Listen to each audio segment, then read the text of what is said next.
श्री गणेशाय नमः। अध्याय 22। सर्व काम फलप्रद संकट हरण व्रत। भगवान शिव बोले, हे सनत कुमार, श्रावण मास की शुक्ल पक्ष की चतुर्थी तिथि को सब प्रकार के फलों को प्राप्त करने वाला यह काम फलदायक संकट मोचन व्रत किया जाता है।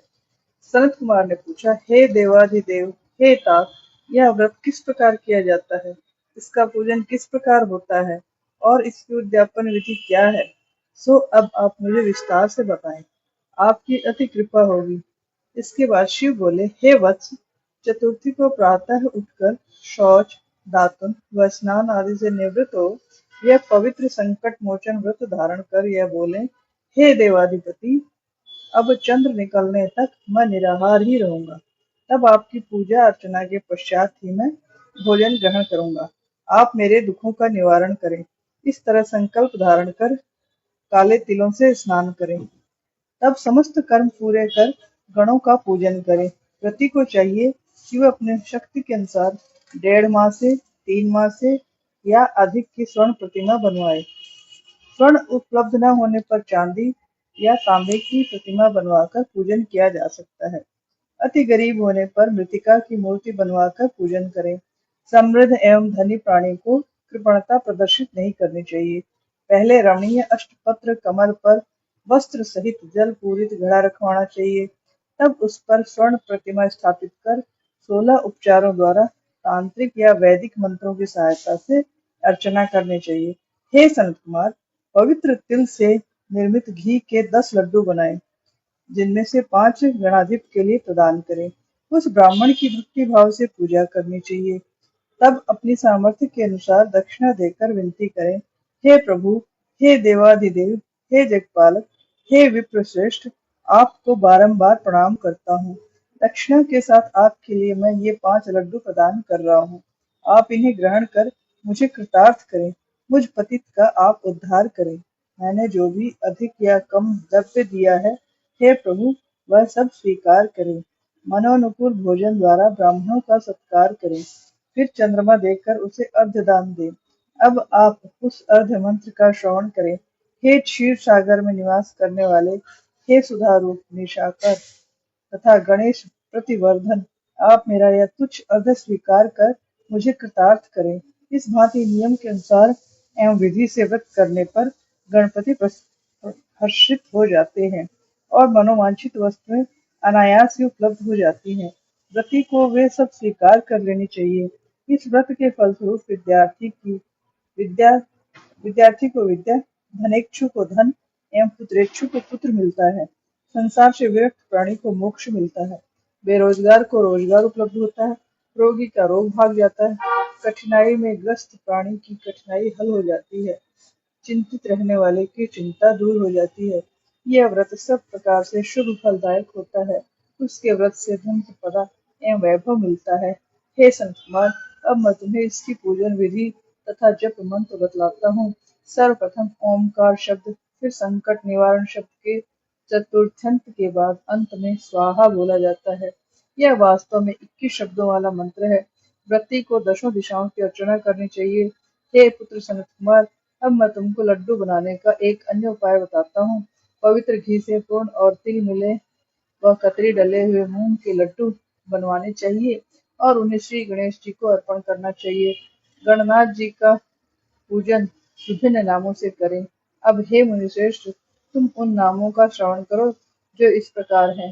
हे पापनाशक, हे उमापुत्र, हे मूषक आरूढ़, हे विनायक, हे प्रभुपुत्र, हे गणेश, हे सर्व सिद्धि प्रदाता, हे एकदंत, हे विघ्न विनाशक, हे स्कंद गुरु, हे संकट मोचन, हे मामचंद्र, हे विद्यादायक आदि जिनके नाम है, आपको बारंबार प्रणाम है। हे पाप विनाशक, मैं आपके समक्ष नतमस्तक एवं विनीत हूँ। आप मेरे सभी शुभ मनोरथ पूरे करें। आप मुझ पर हर्षित हो। इस भांति आप मेरे शत्रुओं का विनाश करें तथा सब मित्रों का प्रादुर्भाव करें। इस प्रकार विनती करके लड्डुओं का वायन अष्टोत्तर शत होम के बाद करना चाहिए। तब फलों के साथ 7 लड्डू रखें और इस भांति उच्चारित करें, हे गणेश, आपको हर्षित करने के लिए मैं यह सब ब्राह्मण को प्रदान कर रहा हूँ। तब श्रेष्ठ कथा का श्रवण कर नियम के अनुसार अर्घ दे। हे वत्स, चंद्रमा को इस मंत्र की सहायता से 5 बार अर्घ दे। बोले, क्षीरे दार्ण वरुण भूत, अग्नि गोत्र समोद्भूत, शशि रोहिणी के साथ प्रदान किए गए मेरे इस अर्घ्य को स्वीकार करें। उसके बाद क्षमा प्रार्थना कर ब्राह्मणों और देवों को मधुर भोजन कराना चाहिए। बाकी बचा हुआ भोजन परिवार सहित स्वयं भोग स्वरूप ले। इस भांति 4 या 5 मास तक व्रत करके 5वें मास में भली भांति उद्यापन करना चाहिए। प्रथम तो वक्रतुंड की सामर्थ्य के अनुसार मूर्ति बनवा ले। उपवासक को पहले वाली विधि से अर्चना पूरी करने में भांति भांति के फलों का प्रयोग करना चाहिए। अर्घ्य देने के समाहित होकर नारिकेल फल ले और ब्राह्मण को फल के साथ वाहन भी दक्षिणा स्वरूप दे।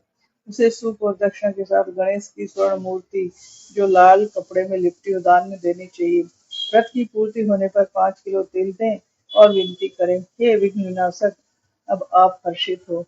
इस तरह उद्यापन करने पर ह्यू अश्वमेघ फल मिलता है। सभी मनोकामनाएं पूरी हो जाती हैं। हे पुत्र संकुवार, मेरे बतलाने से पहले ही उमा पार्वती ने 4 मास तक संकल्प प्राप्ति के लिए व्रत किया था, तो उसने 5वें मास में पुत्र रूप में कार्तिकेय को पाया।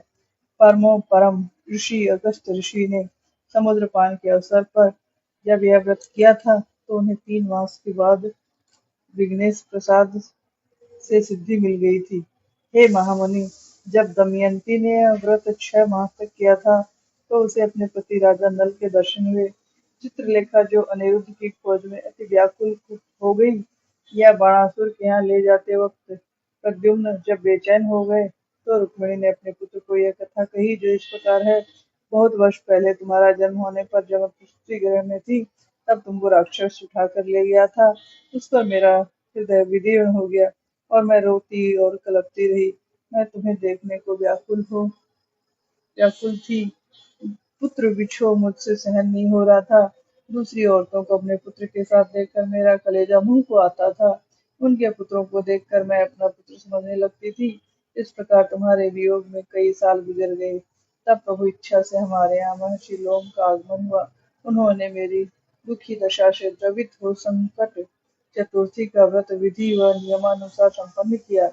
उसके पुण्य स्वरूप तुमने लौटकर शंबर को मौत के घाट उतार दिया। हे पुत्र, अब अगर तुम भी यह व्रत धारण करोगे, तो तुम्हारा भी पुत्र लौटकर घर आएगा। माता की वाणी के अनुरूप प्रद्युम्न ने भी गणपति को हर्षित करने के लिए संकट चतुर्थी का व्रत विधि पूर्वक और नियमानुसार किया। तब महर्षि नारद ने स्वयं आकर कहा, हे नरेश, आपका पुत्र अनिरुद्ध बाणासुरपुरी में है। अब नरेश प्रद्युम्न ने उस नगरी पर आक्रमण किया और अग्नि को जीतने के पश्चात अपने पुत्र के साथ अपनी पुत्र वधु को भी जीत लिया। पूर्व समय में अन्य देवताओं ने भी विघ्नेश से प्रीत करने के लिए व्रत किया था। इस मृत्युलोक में इस व्रत के समान अन्य कोई व्रत अति फलदायी नहीं है। यह समस्त सिद्धियां प्रदान कर अनंत धन संपदा प्रदान करता है। यह सब तीर्थटनों से प्राप्त फल से भी अधिक फल देने वाला है। मनोकामना एवं कार्य सिद्धि के लिए यह सर्वोत्तम है। इस व्रत को करने वाला प्रभु भक्त सज्जन एवं शीलवान होना चाहिए। पुत्र शिष्य अथवा श्रद्धावान साधु को प्रति उपदेश दे सकता है। हे वत्स, हे महामुनि, तुम धर्माचारी एवं मुझे प्रिय हो, इसलिए मैंने तुम्हें यह कथा बताई। इस 22वें अध्याय के पाठ श्रवण से कार्य बाधा का निवारण और सुख की उपलब्धि होती है। हर हर महादेव। हर हर महादेव।